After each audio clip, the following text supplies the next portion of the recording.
अस्सलामुअलैकुम my YouTube family, कैसे हैं आप सब। अल्हम्दुलिल्लाह मैं बिल्कुल ठीक ठाक हूँ। उम्मीद करती हूँ आप सब भी ठीक होंगे। तो ये देखें जी, आज भी मैं वॉक तो नहीं कर रही, लेकिन धूप में बैठी हूँ पार्क में। अच्छा लगेगा आपको भी देख के। हल्की फुल्की सी धूप निकली हुई है, वरना सुबह बहुत धुंध थी। फैसलाबाद में सुबह बहुत ही धुंध थी, और अब भी ये धुंध के असरात हैं थोड़े बहुत। तो लेकिन आप देखें कि हम मतलब धूप है तो आपने इंजॉय कर ली। अब आप मोहम्मद को भी इंजॉय करें। मोहम्मद को देखें माशाल्लाह से खेलते हुए, और देखें ये क्या क्या हरकतें कर रहा है माशाल्लाह से। अच्छा जी, मैं आपको बता रही थी कि हम लोगों ने ईडन के बाहर जो था वो प्लॉट पसंद कर लिया था। तकरीबन वो 5 मरले का ही था, और हम लोग संडे को आए, आके हमने दोबारा वो प्लॉट देखा। उसके बाद मैंने अपने हस्बैंड से कहा कि ये ईडन गार्डन है और गेट अंदर जा रहा है। कहते हैं हाँ ये ईडन गार्डन का गेट है। उन्होंने एक्सटेंशन ली है, मतलब ए ब्लॉक जो था वो बन चुका था। तो मैंने कहा चलते हैं, जाके अंदर जाके देखते हैं कि अंदर क्या है और किस तरह से मतलब ये हिसाब किताब। कहते कहाँ हम ले सकेंगे, क्या देखना, छोड़ो चलते हैं। मैंने कहा नहीं नहीं चलते हैं। बहरहाल मैंने थोड़ी ज़िद की तो फिर मान गए, अंदर ले आए। और अंदर आके कहते ये इनका जो है ना कम्युनिटी सेंटर है, मतलब ये इनका ऑफिस है। यहाँ पे कोई बैठा होगा प्लॉट्स के लिए, बुकिंग के लिए। तो मैंने कहा चलते हैं अंदर। कहते यार पैसे तो है नहीं, अंदर क्या करना। मैंने कहा पूछने में क्या हर्ज है, हमसे पूछते हैं। अगर हमारे मतलब ना हुआ तो हमने तो प्लॉट देख लिया है, वही लेना है।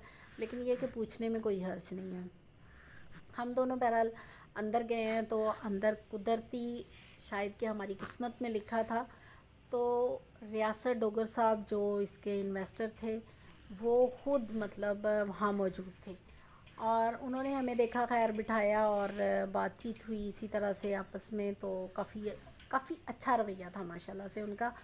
और उन्होंने हमारी बात सुनने के बाद जो है ना, हमने उनसे पूछा कि किस तरह से है। उन्होंने सारा बताया। बताने के बाद उन्होंने कहा कि देखें मैं मतलब यहाँ प्लॉट बेचने के लिए बैठा हूँ।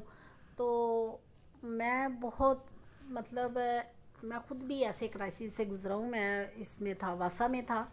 तो जॉब्स में कुछ भी नहीं रखा, बहुत कम पैसा होता है और अखराजात ज़्यादा होते हैं। तो मैंने इस वजह से ना ये अपना मतलब इधर इन्वेस्टमेंट शुरू कर दी ना। तो उन्होंने फिर हमें कहा कि आप ऐसे करें, आपको मैं मतलब प्लॉट दिखाता हूँ। मेरे पास एक ही प्लॉट है, और हम लोग तो डर रहे थे कि अब हम इनको कैसे बताएं कि हमारे पास इतने पैसे नहीं हैं। तो उन्होंने कहा कि आपके पास पेमेंट कितनी है। मैंने कहा कि हमारे पास तो 3.5 है। तो कहते कि पहले जो है वो 3.5 लाख ही जमा करवा दें आप, लेकिन बाकी की आपकी किस्तें हो जाएंगी। अब किस्तें आपको पता है देना कितना मुश्किल है। उधर से मेरी कमेटियाँ चल रही थी, उधर से फिर ये इसकी किस्त शुरू हो जाती। तो बहरहाल हमने उनको ना, मैंने उनको फ्रीली बताया। मैंने कहा हम लोग जो है ना, हम मतलब अपनी अम्मी के घर रह रही हूँ मैं। तो हमने घर बनाना है, हर सूरत बनाना है। हम लोग बाहर गेट के बाहर देखा है प्लॉट, तो वो सस्ते में है, मतलब उसकी बाद में कोई किस्त नहीं है। लेकिन ये कि वो हमें 3.5-4 लाख में हमें मिल जाएगा। तो उसने कहा चलें ठीक है, वो भी अगर आपका वहाँ है इरादा। तो मैंने फिर उनको बताया मेरा मतलब इरादा तो यही था कि अच्छा माहौल और अच्छी कॉलोनी होती तो चलो बच्चों का मतलब जो है ना वो इन्वायरमेंट अच्छा हो जाता। तो उन्होंने कहा कि चलें ठीक है, फिर मैं ना आपके साथ खुसूसन आपके साथ ये करता हूँ कि आप ना मुझसे लें दुकान, ठीक है। और दुकान लें आपको। वो दुकान जो है ना, मेरा ख्याल 15 या 16 लाख की दुकान थी। उसने कहा ये पैसे पहले जमा करवाएं, उसके बाद जो है ना 11 लाख 12 लाख जो है वो किस्त में दे देना आप। और साल की किस्त होगी जो कि आप 2 साल तक लेके जा सकते हो। हाँ, अगर 2 साल में भी आप नहीं पे कर सकोगे तो मैं आपके साथ फिर ज़्यादा ताउन कर लूँगा, इससे भी ज़्यादा। तो आप दुकान लें, आपकी दुकान चलेगी ना तो घर बन जाएगा। तो ऊपर वाला पोर्शन रिहाइश के लिए बनाना, और नीचे वाली दुकान जो है वो आप उसमें बिज़नेस अपना स्टार्ट करना। तो इंशाल्लाह आपका घर, मैं आपको ये मशवरा देता हूँ मुखलसाना। लेकिन ये कि हम दोनों डर गए कि हमने 15 लाख कहाँ से देना है। हम लोग बहुत परेशान हुए। हमने कहा नहीं, ये हमारी तो पहुंच से बहुत बाहर है, मतलब हम इतना ज़्यादा नहीं कर सकते। तो कहते हैं चले फिर मेरे पास ना एक सरकारी प्लॉट पड़े हैं, उसके पीछे जो है ना वो सरकारी जगह है। جو کہ تقریباً 5 مرلے کے بیک سائڈ پہ 1 مرلہ بنے گا وہ، تو اس طرح سے وہ 6 ہو جائے گا، تو آپ وہ لے لیں۔ ہم نے کہا کہ ہم اتنا بڑا بھی نہیں لے سکتے، وہ کتنے کا ہوگا؟ انہوں نے کہا کہ 1,90,000 کو مرلہ ہے، تو آپ دیکھ لیں کہ 5 مرلے جو ہے وہ تقریباً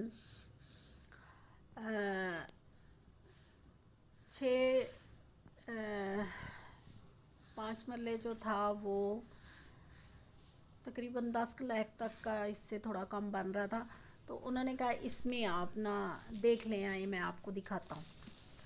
بہرحال اس نے پھر ہمیں یہ پلاٹ دکھایا، اس نے کہا کہ یہ میرے پاس لاسٹ والا ہے اور میں چاہوں گا کہ آپ ضرورت مند بھی ہیں اور آپ مجھے بہت اچھے بھی لگے ہیں، تو میں پسند کروں گا۔ اول تو میں یہی آپ کو بار بار مشورہ دیتا ہوں کہ آپ نے دکان لینی ہے تو وہ زیادہ آپ کے لیے فائدہ مند ہوگی، لیکن ہم نے اس سے پھر یہی ریکویسٹ کی کہ نہیں، ہم اتنا بوجھ نہیں ہم اٹھا سکتے، مطلب اگر دکان نہ چلی تو پھر ہم آپ کی قسطیں کیسے دیں گے، یہ ہمارے لیے مشکل ہو جائے گا، تو آپ ہمیں نا یہ پلاٹ کا ہی کر کے دیں۔ ہم لوگوں نے اس نے کہا کہ ٹھیک ہے آپ نا آئیں، میں آپ کے ساتھ، یہ بھی خصوصاً مطلب میرا 1 سال کا ٹائم ہوتا ہے انسٹالمنٹ کا، لیکن آپ کے ساتھ میں 2 سے 2.5 سال کر لوں گا۔ ہم خوش ہو گئے، باہر نکلے ہیں۔ ہم لوگوں نے جب حساب کتاب لگایا، طارق کہتے بہت مشکل ہو جانا ہے کیونکہ پھر قسطیں بھی دینی ہیں، 2.5-3 لاکھ یہ دے کے، مطلب 3-3.5 لاکھ اگر ہم ان کو یہ دیتے ہیں، اس کے بعد پھر قسطیں، تو وہ کس طرح سے کریں گے، مشکل ہو جائے گی، کمیٹیاں بھی ڈلی ہوئی ہیں، ادھر بھی قسطیں دینی ہیں۔ میں نے کہا نہیں کچھ نہیں ہوتا، آپ کر دیں اس کو فائنل نا۔ تو ہم لوگوں نے وہ فائنل کیا۔ کرنے کے بعد جب میں اسکول گئی ہوں، میں نے اس طرح سے، میرے ساتھ ایک ٹیچر تھی، وہ بھی کافی ضرورت مند تھی، اور اس نے میرے ساتھ مطلب میں نے ان کو بتایا، میں نے کہا میں تو پلاٹ آج دیکھا ہی ہوں، اور انشاءاللہ وہ بھی ڈھونڈتی پھر رہی تھی کہ ہمیں کوئی گھر مل جائے، یہ ہے وہ ہے، تو وہ بہت مایوس بھی ہوئی اور اداس بھی، کہتی میرا اپنا بہت دل تھا۔ تو آپ لوگوں نے ایڈن، میں نے کہا ایڈن گارڈن کے اندر لیا نا، تو کہتی کہ اچھا کتنے مرلے، میں نے اس کو بتایا، تو کہتی کہ میں نے بھی لینا تھا، تمہیں پتہ ہے کہ میں بہت مجبور ہوں، وہ چشتیاں سے یہاں ٹرانسفر ہوئی تھی۔ میں نے اس سے کہا، میں نے کہا چلو ٹھیک ہے، ہم پلاٹ جو ہے نا وہ ہاف آف کر لیں گے۔ تو کہتی ہے کہ میرے پاس جو ہے نا مطلب سٹارٹ کے جو پیسے وہ مانگتے ہیں نا، میں کہتی گئی تھی ادھر، وہ میرے پاس نہیں ہے۔ میں نے کہا اچھا چلو وہ 3.5 لاکھ میرے پاس ہے، اس نے 5 مرلے کا 3.5 لاکھ ہی کا ہے، تو وہ میں پے کر دوں گی، لیکن قسطیں پھر آگے آپ اپنی دینا اور میں اپنی دوں گی، میرا وہ 3.5 لاکھ اس میں سے کٹ جائے گا میری قسطوں میں سے، لیکن تمہاری پھر وہ قسط زیادہ ہو جائے گی۔ تو کہتی چلو ٹھیک ہے۔ وہ آئی، ریاست ڈوگر سے بات کی، ریاست ڈوگر صاحب نے ہمیں یعنی کہ یہ کہا کہ آپ لوگوں نے مطلب پورا پلاٹ رکھتے، مجھے یہ نہیں اچھا لگا کہ آپ آدھا۔ ہم نے کہا چلو کوئی نہیں، ہمارا بھی مطلب بوجھ اور کم ہو جائے گا، کیونکہ ہم بنا کے آ کے رہنا چاہتے ہیں، تو ہمارا اس طرح سے بن جلدی جائے گا، چھوٹا ہوگا تو ہم جلدی بنا لیں گے، اور اس کی بھی ہیلپ ہو جائے گی، وہ بھی بہت ضرورت مند ہے۔ تو کہتے چلو ٹھیک ہے۔ بہرحال ہم نے اس طرح سے یہ پھر نا پلاٹ لیا، اور پھر اس کے بعد اس کو کس طرح سے بنایا اور کیا کیا مشکلات آئیں، یہ میں آپ کو نیکسٹ بتاؤں گی۔ آج تک کے لیے اتنا ہی کافی ہے۔ اوکے جی، اللہ حافظ، جزاک اللہ و احسن الجزاک، دعاؤں میں ضرور یاد